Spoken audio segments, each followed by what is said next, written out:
Welcome to Balance Exercises for Seniors. As we age, our balance gets a little bit tricky. What we don't want to do is fall. We might break something. We lose the calcium in our bones, so that could happen very easily. Our muscles start to deteriorate at around age 40. So we're not as stable, especially when we're walking and moving around, as we'd like to be. Try these exercises every day. You can do as many reps as you want. You can do them anywhere you want. You really don't need any equipment, even though today I might be using my garden stick for some of it. But if you need support to do the balance exercises, hold on to a countertop, a chair, or even another person. Promise me, do them every day.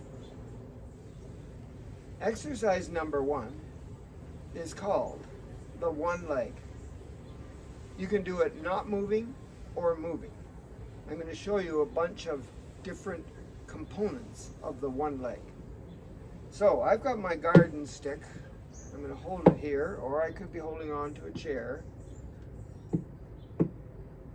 I'm going to use the support of the one leg that's farthest away from the stick to hold me up. My posture is going to remain the best I can get it and lift this leg off the ground. You want to work up to 30 seconds keeping the leg off the ground. You don't have to move anything. Just lift the leg and stand there and think about all the wonderful things in life. 30 seconds, right? Okay. When you're done, switch sides. Lift the leg, shift your support, your weight to the leg that's still touching the ground, stand up tall, and think positive things for 30 seconds. This is a static one leg. Okay, switch back. You could, if you wanted to, lift your leg up higher, maybe keep it 90 degrees at the knee joint and do a static. Or another static on this side for 30 seconds. You could have your leg out to the side. You could bring it across your body. Whatever you want. But hold it for 30 seconds in a static pose. But for what we're doing today, I want to get into the dynamic, which means you're going to move that leg a little bit. So the first thing I'm going to do is work on this leg here. So I've got my support on this side this time. Like, you can put it anywhere you want to put it, wherever feels good for you, but I'm shifting my weight to this side over here by the stick, and I'm going to take my other leg and move it back and forth out to the side, keeping it very straight. Nothing's bending here. Working the muscles on the inside of my leg and on the outside of my leg. And how many would I do? About 10. And then I'm shifting the weight to this side where the stick is and taking it straight out, standing up nice and tall. Out I go. Slow is better because then you can focus on exactly what you're doing and maintain perfect form. And you do 10 of those. The next one I'm going to do is back to straight ahead with the straight leg, pointing my toe up to the heavens, lifting it as high as I can. It might be there for you, it might be up higher than that, but up it goes for 10. And then I would do the other side. Keep everything really straight for 10 on that side. Okay? Now I know I'm not doing 10. If you want to pause me and do your 10, that's great. Just showing you what to do. This time I'm going to lift my leg up again, 90 degrees here at the joint, up. Then I'm going to flex my foot and push the bottom of my foot into the wall behind me. And do 10 of these. And of course on both sides. Here comes Twyla. Up goes the knee, 90 degrees. Push the heel into the wall behind me. Do 10 of those. Good. Then I'm going to continue my dynamic one leg. Lift the leg up, flex the foot at the bottom there, and take the knee out this way without turning my body to go with it. Just work the leg and the hip on that side of your body and do 10 of those. Then the other side. And of course, if you don't need a stick, and you can do this without touching onto anything, as long as you maintain your form, all is great. Right, Twyla? She checks me every time I work out or exercise to make sure I'm doing it right.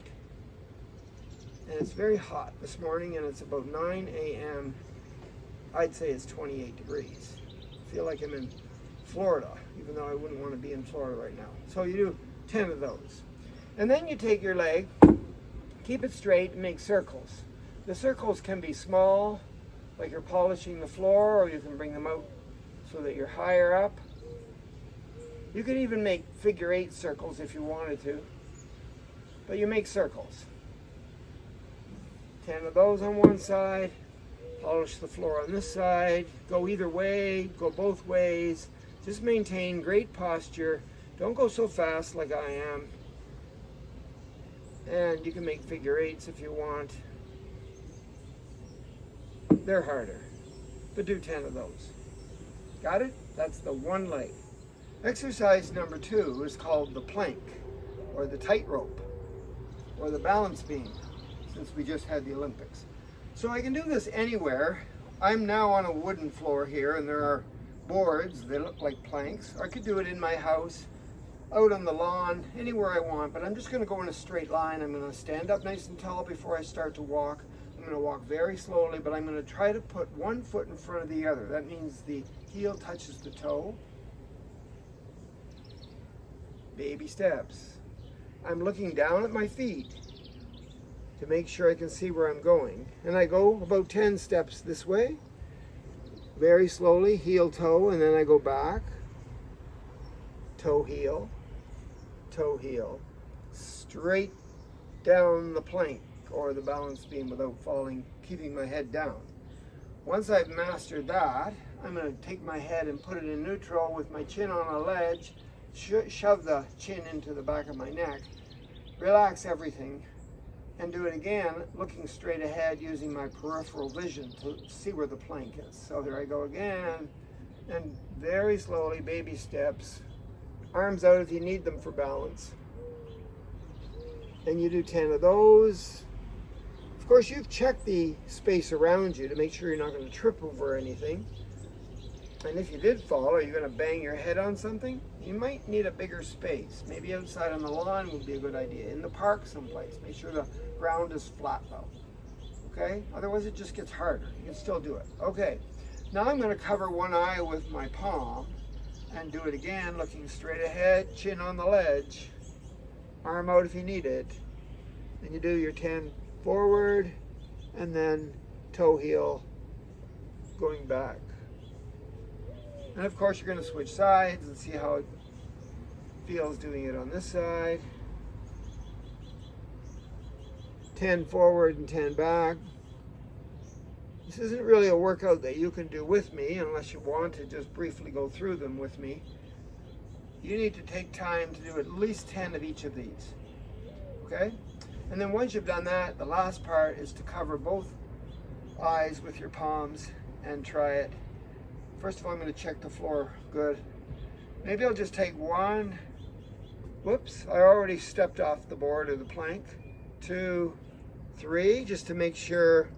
Hey, I'm off again. It's not easy.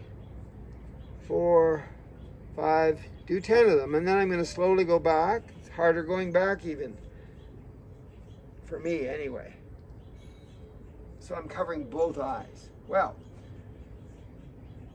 if all that part with the eyes covered is just way too hard, then you can just walk normal, but try to stay close to the plank.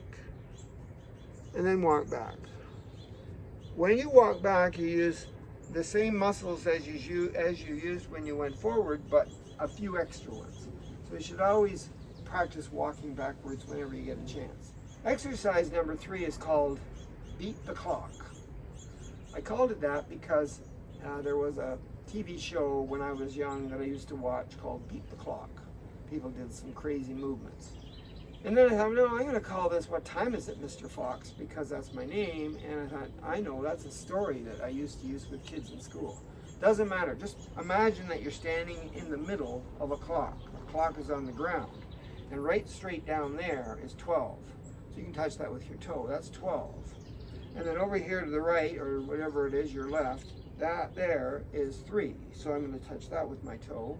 And 6 is behind me, touch that with my toe. And using the same leg over here to 9, touch that with my toe. Let's try using the other leg, 12 o'clock, 3 o'clock, 6 o'clock, 9 o'clock, 12 o'clock. Got it? Let's try this leg again. So 12 o'clock, 3 o'clock, 6 o'clock, maybe 9 o'clock that way, and 12 o'clock. And the other one, 12 o'clock, 3 o'clock, 6 o'clock, 9 o'clock, 12 o'clock. So you can 3 o'clock or 3 o'clock. And we'll do it one more time. This time we're not going to touch the ground with this toe. We're just going to go around and do it. Here we go. So there's 12 o'clock, 3 o'clock, 6 o'clock, 9 o'clock, 9 o'clock, 12 o'clock. Other leg, don't touch the ground. 12 o'clock, 3 o'clock, 6 o'clock, 9 o'clock, 3 o'clock, 9 o'clock, 12 o'clock. It's called Beat the Clock, or What Time Is It, Mr. Fox? You're using, whether you like it or not, you're using your eyes mainly, unless you did all that with them closed. You have cells in your eyes that help you maintain balance.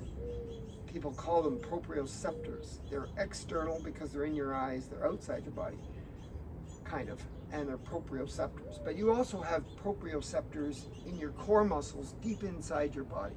You have, like the brain muscle connection, all happening in your inner ear with little bones. They call that the vestibular balance, grand central station of your body, vestibular. So your vestibular bones in there, of course, wear out like everything else. And you need to practice this balance stuff as often as you can.